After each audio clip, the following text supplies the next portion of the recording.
Comment mieux sécuriser les prisons françaises? C'est l'équation que tente de résoudre le garde des Sceaux. Hier, devant l'École nationale de la pénitentiaire, Gérald Darmanin a présenté ses mesures. Nouvelle police pénitentiaire et prison de haute sécurité pour les 100 plus gros narcotrafiquants. Elle sera livrée le 31 juillet. Un plan à la hauteur de l'urgence détaillé par la secrétaire générale du syndicat Unité Magistrats FO, Béatrice Brugère, au micro européen de Sonia Mabrouk. 40% des peines de prison qui sont prononcées à l'audience, et il n'y en a pas tant que ça, sont immédiatement aménagées. Comme on n'a pas de place de prison, en fait, on n'a pas construit de place de prison. Là aussi, on a pris un retard fou.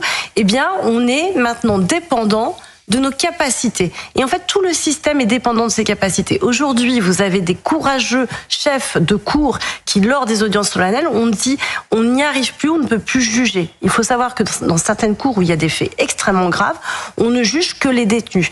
Donc, les détenus aujourd'hui, en tout cas les détenus, les narcotrafiquants, les gros criminels, leur seul objectif, c'est d'être remis en liberté. 40% des peines automatiquement aménagées, des chiffres qui font bondir.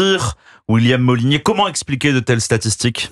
En 2023, 95 209 peines de prison ferme ont été prononcées et exécutées. Parmi elles, 41,3% ont été aménagées. C'est 8 points de plus qu'en 2019. Cela a permis à des délinquants condamnés à moins d'un an ferme de ne pas passer par la case prison.